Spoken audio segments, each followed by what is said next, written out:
기도하고 곧장 시작하도록 하겠습니다.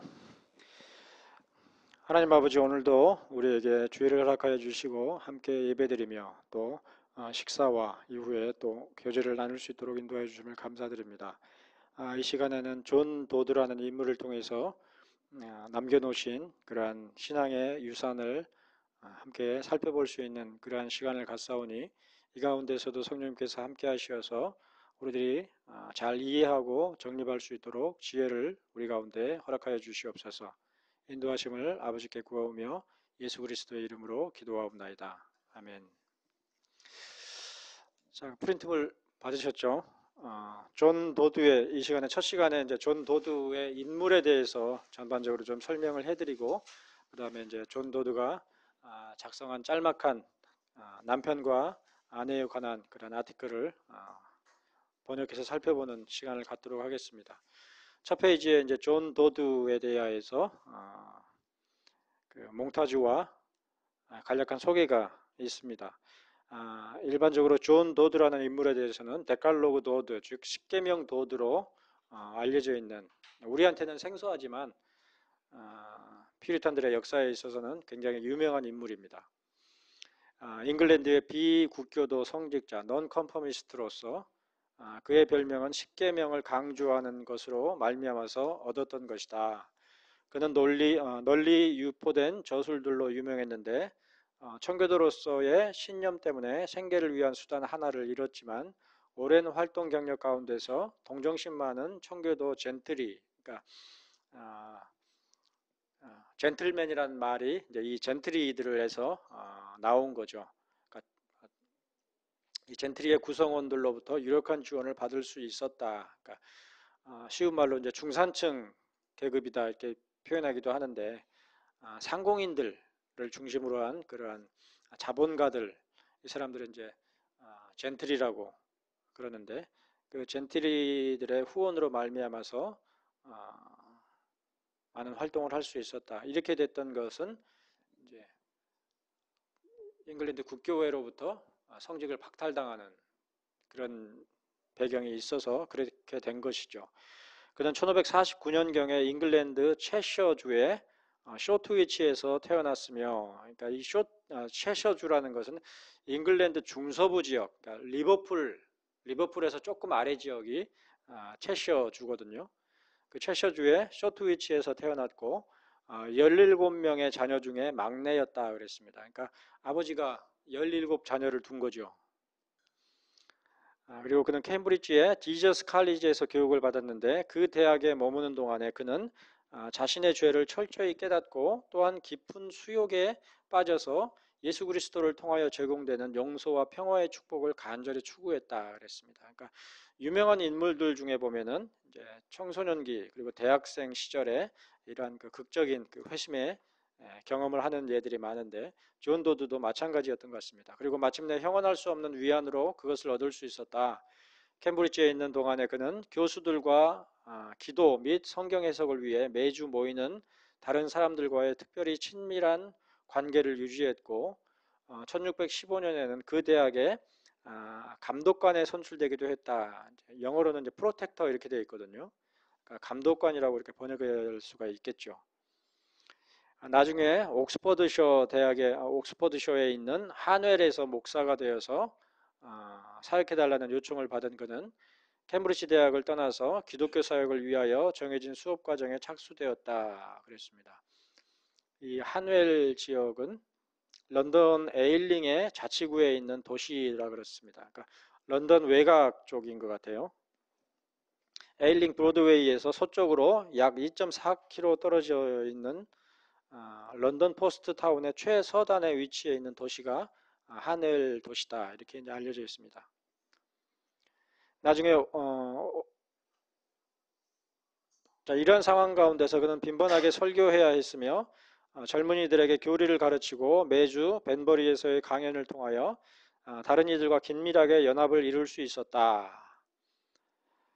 하늘에서 도드가 감당해야 할 일은 아주 광범위하고 많았지만 최고로 유익한 것이었다. 그리고 이곳에서의 그의 사역 아래 수백 명의 영혼들이 회심한 것으로 관찰되었다 그랬습니다. 그가 하늘에 처음 정착했을 때에 그의 나이는 30세 가량이었으며 약 20년 동안에 그곳에서 머물러서 사역을 했다. 그러니까 50세에 이르기까지 하늘에서 사역을 했던 것이죠. 그리고 그는 니콜라스 바운드, 이 바운드라는 인물은 기독교 안식일이라는 텍스트로 책으로 유명한 그 안식일과 관련된 대표적인 그 책을 쓴 분이 이제 니콜라스 바운드라는 그런 신학자인데요. 이 바운드 박사의 여동생인 첫 번째 부인 사이에서 12명의 자녀를 두었다 그랬습니다. 그러니까 이렇게 다산하는 것과 관련된 중요한 또 의미들이 있거든요. 나중에 이제 본문에서 살펴보겠습니다만은. 자, 그녀가 죽은 후에는 오랜 친구였던 윌리엄 구치 박사를 통해서 두 번째 아내를 얻어서 결혼하였다 그랬습니다. 그러니까 그 퓨리탄 청교도들 역사에서 그리고 잉글랜드의 그러한 그 개혁 신학의 역사에 있어서 중요한 인물들, 뭐 구치나 바운드 같은 그런 인물들과 교류하고 관련돼 있었던 인물이 바로 도드라는 인물이죠. 자, 도드 씨의 큰 인기와 그의 사역에 있어서의 유용성은 이웃한 목회자들의 부러움을 불러일으켰는데 그들은 설교를 거의 하지 않으면서도 사람들이 가서 그의 설교를 듣도록 허락하지는 않는 자들이었다. 그러니까 워낙 설교를 잘하니까 이제 사람들이 많이 이 설교를 듣기 위해서 이렇게 애를 썼는데 그런 것들이 이제 질시를 받았던 것이죠. 그러니까 정당하게 그런 부분들에 대해서 견제를 받았다고 한다면 어떻게 보면 좀 이렇게 할 말이 좀 없을 수 있겠지만 자신들은 설교 사역을 제대로 하지도 않으면서 설교를 잘하는 도드라는 인물에 대해서 질시하고 이제 반대하게 되는 그런 이제 일들이 벌어진 거죠. 또한 무리지은 사람들이 그의 사역에 몰려든다는 단 한 가지 혐의로 인해서 주교의 법정에서 여러 차례 신문을 받아야 했다. 이외에도 다른 여러 가지 시련들과 더불어서 그는 자신의 훌륭한 장인이었던 그리넴 씨와 상담을 하도록 권유를 받았는데 이 비브먼 목사는 그리넴 씨는 그의 불평을 들은 후에 아들아 고통이 무거울 때는 죄가 가벼워진다 이렇게 권면을 했다고 합니다. 이 장인도 참 대단한 사람이었던 것 같아요.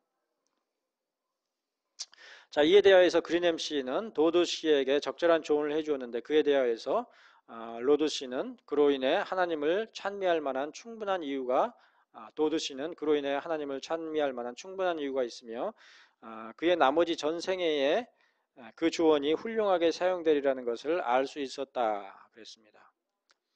하지만 그는 옥스퍼드 주교인 브리치스 박사에 의해 하늘에서의 그의 사역이 정지가 됐습니다.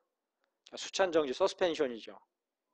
그러니까 사역을 더 이상 이제 할 수 없게 되었고, 그리하여 애정과 사랑을 받았던 사람들로부터 쫓겨난 그는 워릭셔의 페니컴튼에서 잠시 설교 사역을 행한 후에 노샘프턴셔에 있는 캐논 애쉬비에 대한 초청을 수락했다 그랬습니다. 후자의 상황에서 그는 훌륭한 학식과 경건함을 겸비한 신사인 에라스무스 드라이덴 경으로부터 특별히 친절한 대우를 받았는데 그의 사역은 문제없이 오래 지속되지는 못했습니다. 그러니까 계속 그의 설교와 사역이 탁월했기 때문에 계속해서 질시를 받았던 것 같아요. 그래서 닐 주교의 항의로 인해서 대주교는 그에게 설교하지 말도록 그래서 설교권까지 박탈을 당했죠. 각주 3번에 보시면 당시에 더럼의 닐 주교와 윈체스터의 앤드루스 주교가 제임스 왕과 논의하여 그렇게 조치한 것이다 이렇게 되어 있습니다. 자, 이런 훌륭한 신학자는 버림받았음에도 불구하고 그는 게으름을 피우지 않았으니 공적인 유용성을 위한 그의 노력이 무시를 당하자 그는 집집마다 돌아다니며 개인적인 가르침을 제공했다 그랬습니다. 그러니까 회중들이 모인 자리 가운데서 자신이 가르칠 수 없게 되니까 회중 각자에게로 찾아간 거죠. 또한 그의 경건한 담화와 거룩한 행실로 그가 공적인 사역을 수행했을 때만큼이나 그는 유능했다. 그는 특히 그러니까 때를 얻든지 못 얻든지 그야말로 전하는 일에 힘썼던 것이죠. 그는 특히나 교회에 보다 순수한 개혁을 갈망했으며 따라서 그의 형제들과 더불어서 함께 연합하여 치리서에 동의했다. Book of Discipline 이렇게 되어 있죠. 그럼에도 불구하고 그는 몇 년 동안을 위의 정지 처분 아래에 계속 처해 있어야만 했다. 그러니까 공식적으로는 계속해서 설교권이 박탈되었던 것이죠. 그러나 제임스 왕의 즉위하기에 이르자 리처드 나이틀리 경은 그에게 자유를 주었으며 도드는 노세프턴셔의 포슬리에서 목회 활동을 재개할 수 있었습니다. 그곳에서 그는 남은 모든 여생 동안에 걸쳐서도 큰 명성과 유능함을 유지를 했고 그러나 그곳에서의 여정 또한 항상 순탄했던 것은 아니었다. 거기서도 그는 고위 성직자들의 철지팡이의 위협을 느꼈으니 이거는 이제 문자 그대로 이렇게 번역을 한 거거든요. 앞에서의 새 상황들과 마찬가지로 한동안 그의 공적인 사역에서의 정지 처분에 처해지기도 했었다. 그러니까 계속 정직 처분을 당하고 또 설교권이 박탈되고 또 잠시 자유로웠다가 또 설교권이 박탈당하거나 정지 처분을 당하는 그러한 역경을 계속 겪어나갔던 것이죠. 도도치는 인내심의 표본이었다. 그는 심령의 온유함과 하나님의 뜻에 대하여 거룩히 감수함으로 수많은 그의 시련들을 견뎌냈다.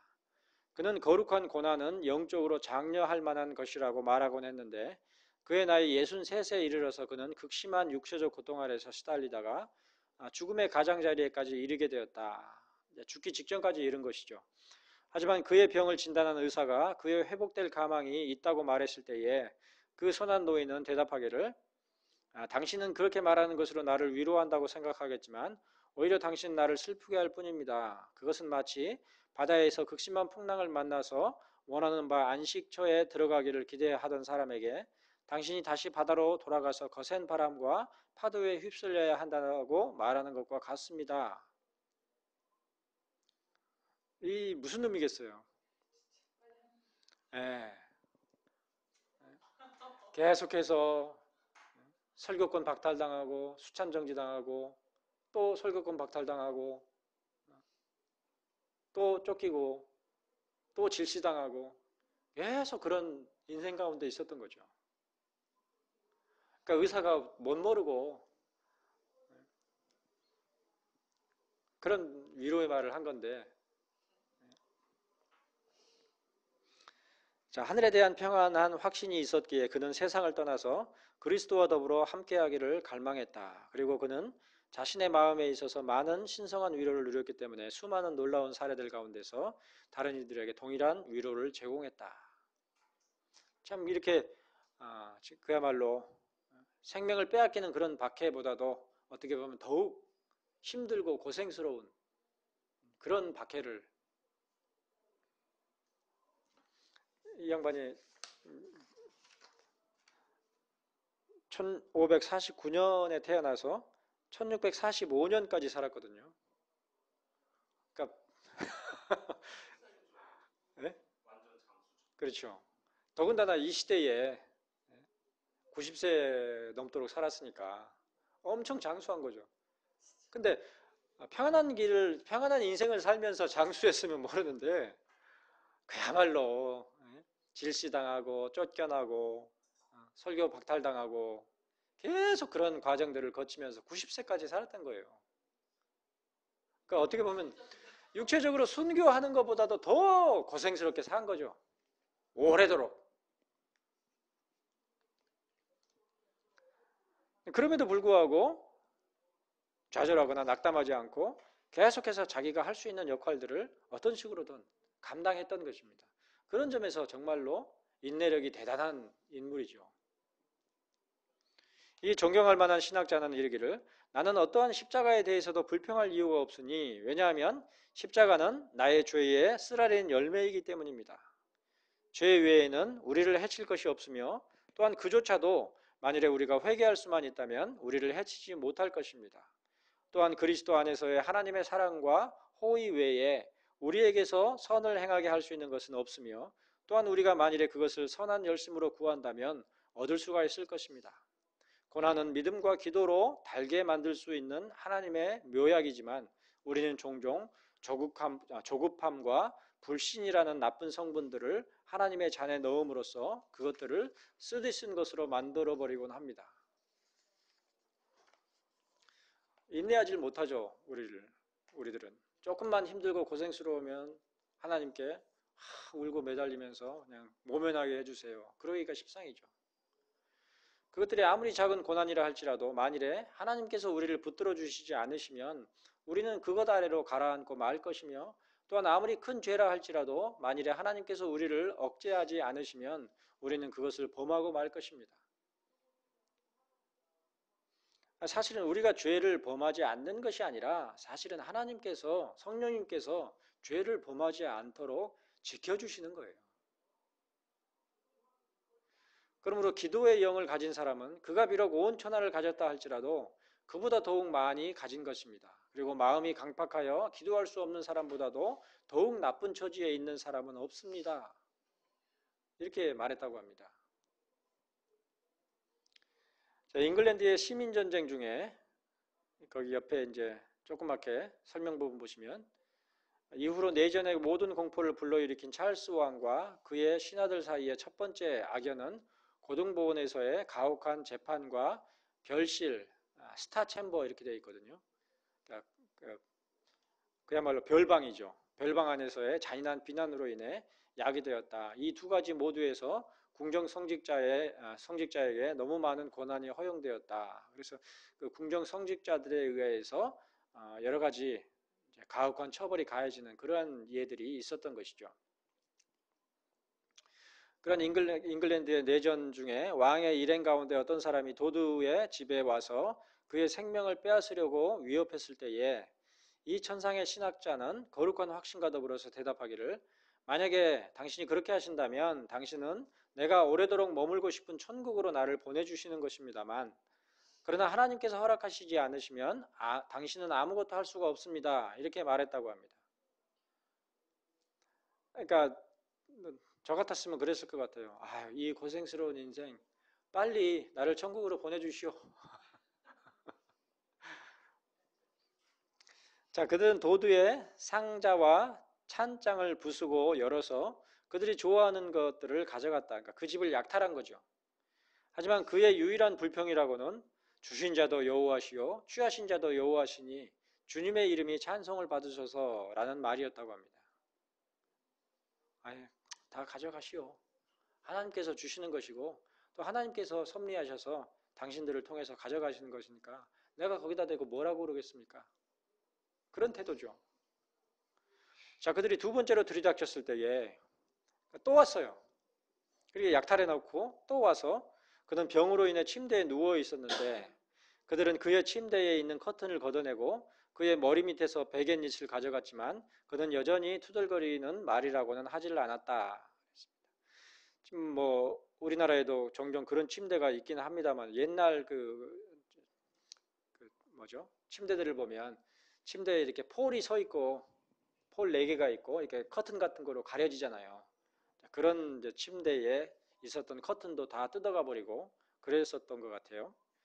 자, 그리고 세 번째로 그들이 와서 아마포와 집에 있는 대부분의 물건들을 취하여 그 선한 노인이 앉아서 불을 쬐며 몸을 덮이고 있는 방으로 가져왔으나 도두는 더욱 많은 것을 찾기 위하여 그들이 그 방을 나선 사이에 시트 한 장을 가져다가 그가 앉은 쿠션 아래 숨겨두고 매우 기뻐했다고 한다. 그들이 사라진 후에 그는 약탈자들을 약탈했고 또한 합법적인 강도질로 그 자신의 소유들을 상당히 많이 구해내었다. 이렇게 되어 있습니다. 풀러라는 사람이 쓴 처치 히스토리에서 이렇게 이제 도드의 에피소드에 대해서 소개하고 있는 그 내용 가운데서 인용한 것인데요. 그러니까 자기 물건을 약탈해 가는 사람들이 잠깐 없는 사이에 다시 자기 물건 일부를 조금 챙겼던 것이죠. 그것만 가지고도 기뻐하는 그런 성품이었다는 거예요. 자, 도드 씨는 그의 적들이 없는 것은 아니었지만 엄청난 사랑을 받았다. 그러니까 아까도 처음에 서두에 언급했지만은 젠트리들이 많은 사랑을 주고 또 후원을 했었던 거죠. 그의 대적들은 악의로 도드의 믿음과 회개에 대하여 오명을 씌웠는데 왜냐하면 그는 이 두 가지를 끊임없이 권고하고 있었기 때문이었다. 그는 매우 절도 있는 사람이었다. 그리고 그가 서명과 의식에 대한 질문을 받았을 때에 언제라도 동일하게 자신의 의견을 말할 수 있는 준비가 되어 있었고 조언을 할 때에도 신중했다. 그는 이러한 점들에 대한 자신의 견해를 듣기 원하는 모든 사람들에게 다른 사람의 모범이나 주장에 영향을 받지 않도록 주의하고 오히려 하나님과 그분의 거룩한 말씀을 지침으로 삼으라고 역설했다. 그는 다른 사람들이 모두 죽었는데도 혼자서 그 대의를 위해 고난을 받을 수 있을지 묻곤 했다 그랬습니다.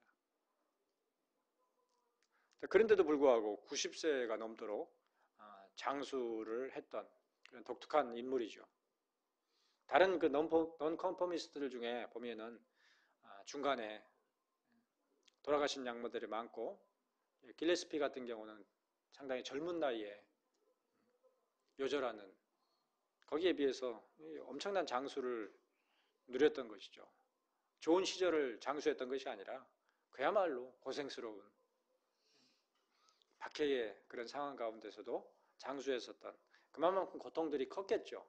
그런 고통들을 끝까지 잘 인내했던 그런 인물이라고 볼 수가 있는 것입니다. 그는 엄격한 비국교도였고 대의를 위하여 자기 몫의 고난을 감당했지만 가장 자유로운 영혼을 가졌으며 그리스도를 사랑하는 모든 사람을 사랑했다 그랬습니다.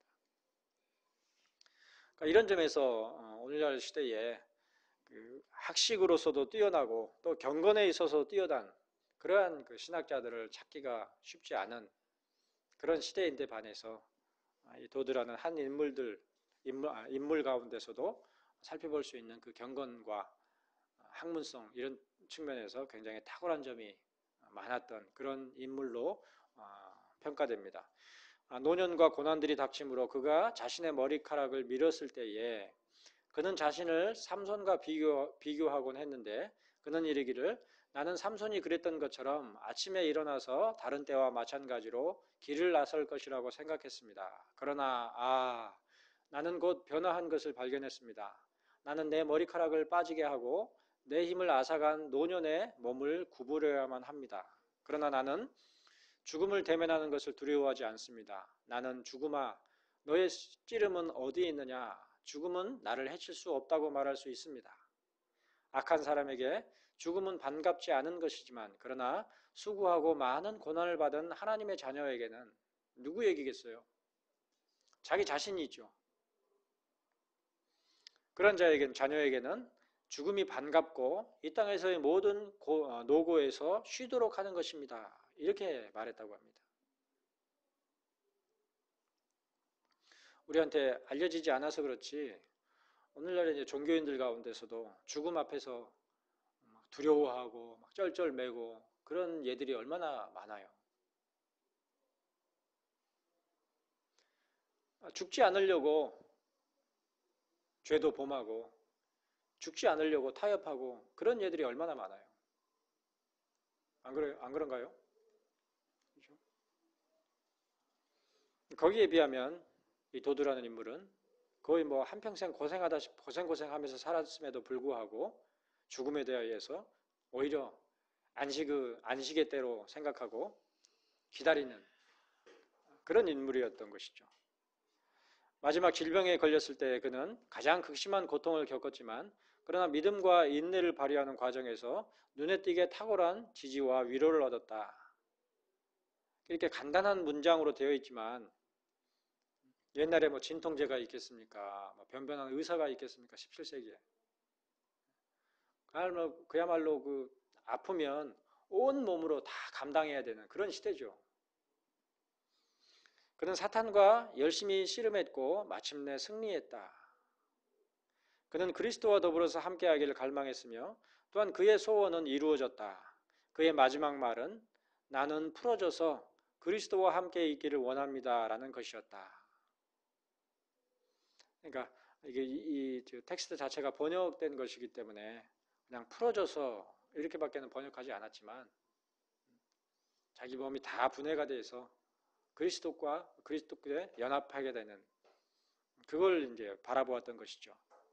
그는 자신의 생애를 마쳤으니 1645년에 96세의 나이로 의회 면류관을 받았으며 그의 유해는 포슬리 교회에 안장되었다 그랬습니다. 그러니까 17세기에 96세를 살았다 그러면 엄청나게 장수를 한 거죠. 계속 지금 반복해서 얘기하지만 그 긴 세월을 평안히 살았으면 얼마나 복됐겠어요. 근데 늘 죽음을 안식으로 삼고 사모할 만큼 고생고생스러운 그런 사역을 감당했던 것이죠. 육체적으로도 힘들고 또 여기저기서 다 질시하고 그런 가운데서 얼마나 정신적으로도 힘들었겠습니까? 로이드 박사에 따르면 이 존경할 만한 신학자에 대해서 다음과 같이 설명한다. 도드 씨는 모순을 기뻐하지 않았고 교회의 평화를 어지럽히는 것을 그의 마음속에서 찾을 수가 없었다. 그러니까 신학적으로 모순이 있는 것들을 그냥 간과하지 않았고 또 그러한 진리를 근거로 해서 교회의 질서를 어지럽히는 그런 사람도 아니었다는 것이죠. 그는 전쟁과는 거리가 멀었기 때문에 내가 그의 손주와 다른 이들에게서 자주 들었듯이 어떤 이들이 그들의 반대 입장이 전쟁에 대한 충분한 근거가 있다고 생각했을 때에 그는 그것에 오히려 반대한다고 선언하고 다른 이들의 신하로서의 충성을 확인했다. 그는 마지막까지 그러한 끔찍한 반역에 대하여 마땅한 증오심을 표명했다 그랬습니다. 이 도드 씨와 마찬가지로 많은 장로교 신자들이 사실은 이제 그 잉글랜드 왕을 폐위시키는 그런 부분들에 대해서 반대했었죠. 또한 그 유명한 대주교 제임스 어셔 대주교는 그에 대한 높은 평가를 내리며 이르기를 누군가 도드 씨의 엄격함을 단언하고 또한 일부의 의식을 꺼린다 하더라도 나는 내가 죽을 때에 내 영혼이 그의 곁에서 안식하기를 바랍니다. 그러니까 죽을 때 함께하기를 바랍니다. 이 정도로 이제 신뢰하는 그런 인물이었던 것입니다. 우드는 그를 학식 있고 경건한 신학자라고 묘사했다. 풀러는 그를 인내심이 강하고 겸손하며 온유하고 자비로운 사람, 특히 라틴어와 히브리에 능통한 학자. 이때 당시에 라틴어와 히브리에 능통했다는 것은 거의 뭐 탁월한 거의 그 라틴어와 히브리어를 완벽하게 마스터한 그런 분이었다는 그런 말입니다. 또한 대화에 능통한 사람이었다. 그는 다른 사람들의 납에서 금을 추출하는 훌륭한 화학자였으며 연금술사라 그러죠. 다른 사람들의 담론에 전제가 아무리 느슨하다 하더라도 항상 경건이 그에 강요되지 않는 결론이었다. 이렇게 묘사했다 그랬습니다. 참 그 어떤 인물을 평가하는 데 있어서도 굉장히 참 고상하게 평가를 한 거죠. 그는 캠브리지 예수대학의 학식 있는 작가 중 한 명으로 분류된다. 에카르트는 그를 학식 있는 십계명 학자, 절묘한 히브리어 구사자, 그리고 가장 경건하고 친절한 신학자라고 불렀으며 또한 그는 모든 선한 이들로부터 높은 평가를 받았다. 그레인저는 그는 학문에 있어서 누구보다도 뛰어났고 경건함에는 누구에게도 뒤지지 않았다. 이 온유하고 겸손한 사람에게서 청교도라는 것 이외에는 그 어떤 것도 반대할 만한 것이 없었다. 이렇게 진술했습니다. 그 설명만 봐도 청교도라는 말이 그 호칭이 얼마나 네거티브한 것인지를 알 수가 있죠. 그가 말한 것들은 종종 인쇄되었는데 그러니까 책으로 인쇄물로 출판이 되었는데 여전히 시골집 벽에 붙어 있는 것을 볼 수가 있다. 그러니까 벽보로도 그러니까 마치 그 마틴 루터가 그 종교개혁의 태제들을 이렇게 붙였던 것처럼 이 이제 존 도드의 인쇄물들이 벽에 종종 붙여져서 사람들에게 회람될 수 있도록 이렇게 이제 사례가 있었던 것 같은데 시골 같은 경우에는 그것들이 한동안 오래도록 남아 있었던 것을 찾아볼 수 있었더라는 것이죠. 그의 이웃에 사는 한 노부인은 도드 씨에 대하여 이르기를 만일에 집에 도드 씨가 말한 것이 없었다면 남편을 잃고 마음이 어수선했을 것이다 이렇게 말했다고 덧붙였다 그랬습니다. 그러니까 남편을 잃은 그 적적한 상황 가운데서 도드 씨의 그 글과 메시지들이 그의 마음에 많은 위로를 주었다라는 것이죠. 도드시에 대한 기록에 따르면 어느 날 저녁 서재에 늦게 들어온 그는 이유를 찾을 수 없었지만 매우 부적절한 시간에 젠트리들이죠. 젠틀맨인 그의 지인을 방문해야겠다는 생각이 강하게 들었다고 한다. 우리가 그럴 때가 있죠. 이유 없이 어떤 사람을 꼭 만나야 되겠다, 혹은 어떤 사람하고 통화를 해봐야 되겠다, 그런 생각이 들 때가 있죠. 그리고 그러한 마음의 섭리적인 계획이 무엇인지 알지 못한 채로 그는 순종하여 떠났다. 그러니까 그 젠틀맨을 이제 방문을 했던 것이죠. 그가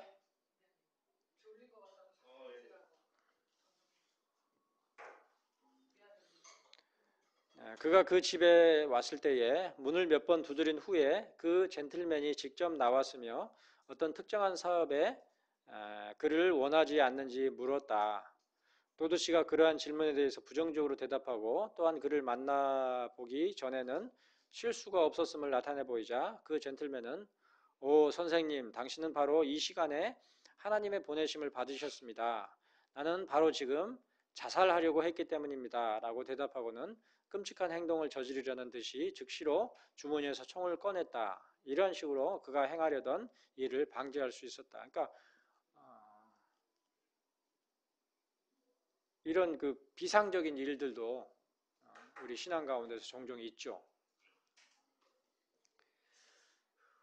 도드시에 대하여 관찰한 바에 따르면 어떤 한 사람이 그의 가까이에서 그를 깨우쳐 주려는 교리에 격분하여 그와 다투고서 얼굴을 때리고 치아 2개를 부러뜨려 버렸다고 한다. 이 온유하고 겸손한 그리스도의 종 도드시는 조금도 화를 내지 않으며 그 치아와 피를 그의 손에 뱉으며 여기를 보시오. 당신은 어떠한 타당한 도발이 없음에도 내 치아 2개를 부러뜨렸습니다마는 내가 당신의 영혼을 선하게 할 수 있다는 조건 위에서 나는 나머지 모두를 부러뜨릴 수 있도록 허락하겠습니다. 라고 말했다고 한다.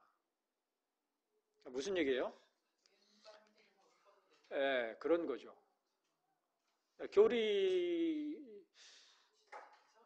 교리를 이렇게 가르쳐 보면 사람들이 교리를 극구 싫어하는 사람들이 있어요. 그러니까 그런 인물을 맞닥뜨렸던 것 같아요. 그래서 교리적으로 잘 이렇게 권면을 하려고 했더니 되려 주먹 다짐을 하는 바람에 이빨이 2개가 부러졌는데 그 부러진 이빨과 피도 났겠죠, 당연히.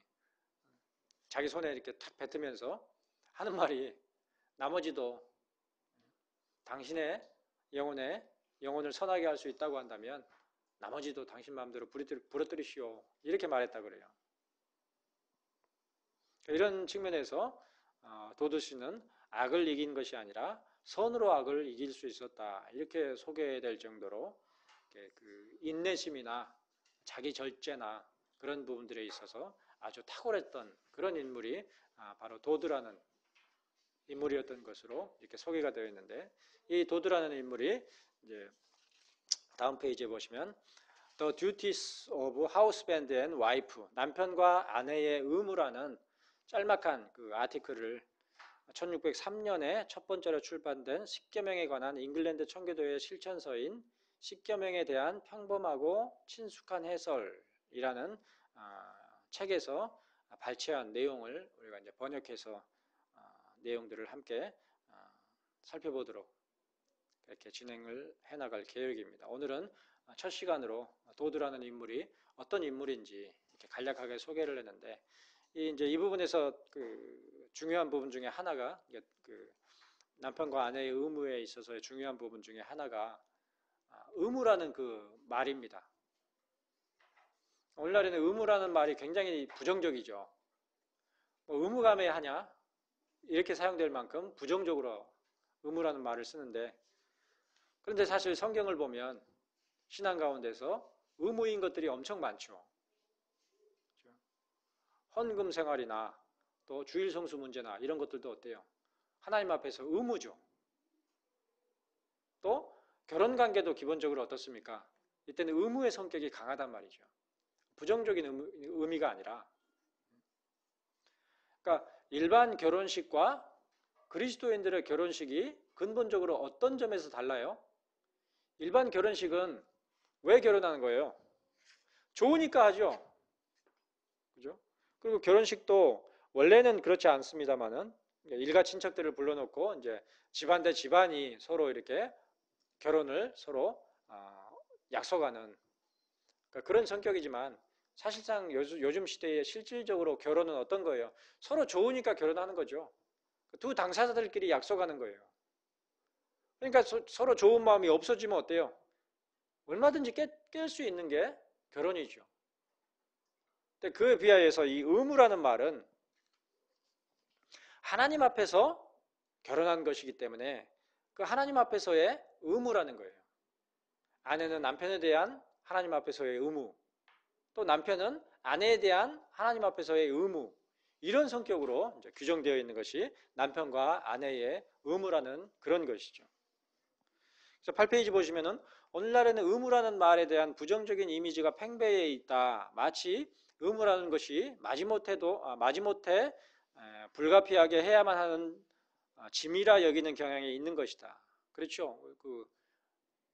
꽤 오래전에 유행했었던 그 노랫말 중에 의무감으로 전화를 하고 뭐 그런 노래가 있었죠. 자, 그러나 동서고금에 있어서 결혼 예식은 일종의 언약식으로서 서로 간에 사랑하며 섬길 것을 약속하는 형식이라는 점에서 알 수가 있듯이 사랑에는 기본적으로 의지적인 의무가 전제되어 있다. 특히나 신앙에 있어서는 더더욱 이러한 의지적 혹은 이성적 측면이 중요한 것이니 하나님께 대한 사랑 역시도 우리의 감정이나 경험 이전에 하나님께 대한 의지적이고 이성적인 신실함이 요구되는 것이죠. 그래서 이제 우리의 신앙 가운데서도 어때요? 신앙인으로서 그리스도인으로서의 의무가 있는 것이죠. 8페이지요. 거기 조그만한 그 네모 박스. 원래는 이게 각주 처리를 했었는데 각주 처리하니까 자꾸 이렇게 읽는 문맥이 끊겨서 읽기 이제 다음 주부터 할 건데 이제 서론식으로 이제 간략하게 좀 소개를 하는 거예요. 그러니까 그런 맥락이다. 남편과 아내의 의무라 그랬을 때 그 의무의 성격이 우리 신앙 가운데서의 그런 의무의 개념이라는 것을 생각을 해보면 우리가 이제 그러니까 특히 이제 그리스도인들 같은 경우는 살다 보면 어떻습니까? 서로 좋은 것들도 어때요? 몇 년 지내다 보면은 그냥 뭐 사그라지기도 하고 또 좋기는커녕 원수같이 보일 때도 있고 그렇죠. 그러나 참된 신앙인이라고 한다면 하나님 앞에서 서약한 것이기 때문에 하나님 앞에서 내가 남편으로서 혹은 아내로서 하나님 앞에 의무가 무엇인가 이런 것을 생각한다면 더욱더 절제할 수 있고 또 인내할 수 있는 그런 인내의 또 모범적인 인물로서 존 도드라는 인물의 그런 간략한 소개에서 우리가 살펴보았던 그런 면면을 생각한다고 한다면 오늘날에 그리스도인들도 갈수록 이혼율이 높아지죠. 그런 것들이 왜 그렇겠는가 생각했을 때에 이러한 그 결혼 관계에 있어서의 의무에 대한 또는 하나님 앞에서의 어떤 언약의 그런 개념들을 제대로 이해하지 못하고 생각하지 못하기 때문에 쉽게 감정에 휩쓸려서 결혼하고 또 쉽게 감정에 휩쓸려서 갈라서는 그런 일들이 오늘날 그리스도인들 가운데서도 많이 일어나지 않는가 이렇게 생각해 볼 수가 있는 것이죠. 자, 오늘은 서론으로 존 도드라는 인물에 대해서 간략하게 살펴보는 것으로 마치도록 하겠습니다.